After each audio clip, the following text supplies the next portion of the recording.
Hello everyone, আসসালামু আলাইকুম।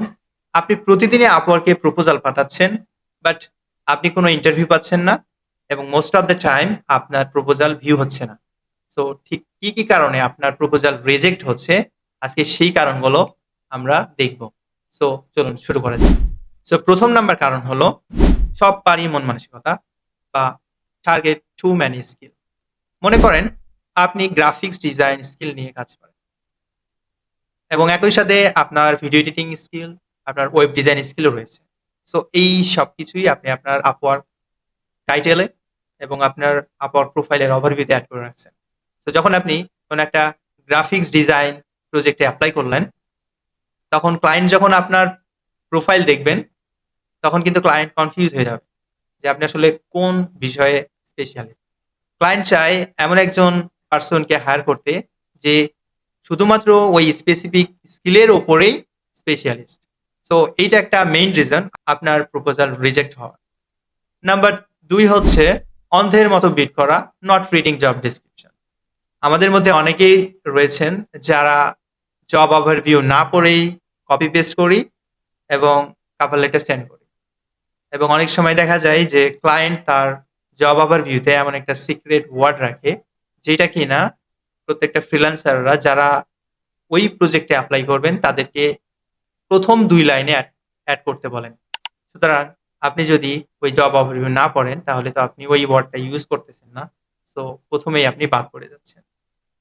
Number ৩ হলো বাজেটের চেয়ে কম রেটে এপ্লাই করা। অর্থাৎ কোন একটা প্রজেক্টের বাজেট $৫০০। বাট আপনি চিন্তা করলেন যে আমি যদি $১০০ দিয়ে এটা এপ্লাই করি তাহলে তো আমি কাজটা পেয়ে যাব। এইটা মূলত বিগিনার লেভেলে বা নতুন ফ্রিল্যান্সার যারা আছেন তাদের ক্ষেত্রে দেখা যায়। বাট ক্লায়েন্ট কিন্তু অন্য কিছু ভাবে।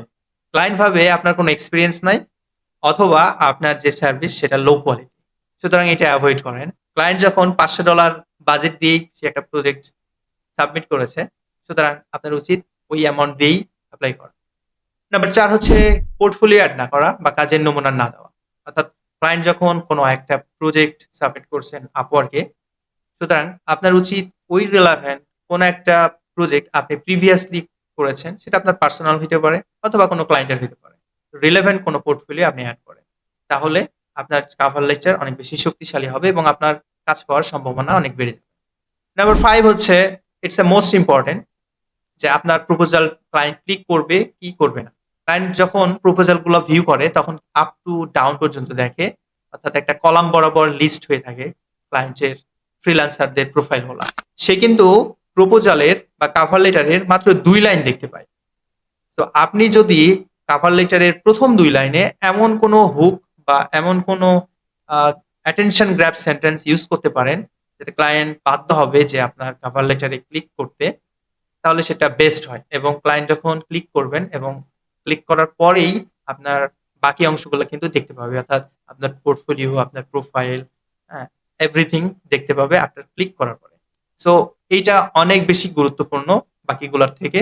তো আপনি যখন কভার লেটার লিখবেন তখন এমন কোনো সেন্টেন্স বা ওয়ার্ড ইউজ করবেন যেটা পড়লে ক্লায়েন্ট বাধ্য হয় আপনার কভার লেটার ক্লিক করতে। এই ক্ষেত্রে আমি বলব যে ওই রিলেভেন্ট যদি আপনি কোনো বিগ রেজাল্ট অ্যাচিভ করে থাকেন সেটা দেওয়ার চেষ্টা করেন। অথবা আপ আপনি তাকে কি অ্যামাউন্ট বা কি ধরনের রেজাল্ট নিয়ে এসে দিতে পারবেন সেটাও মেনশন করতে পারেন। তো এরকমই Upwork বা ফ্রিল্যান্স বিজনেস নিয়ে টিপস পেতে আপনি আমাদের পেজে ফলো দিয়ে সাথে থাকতে পারেন।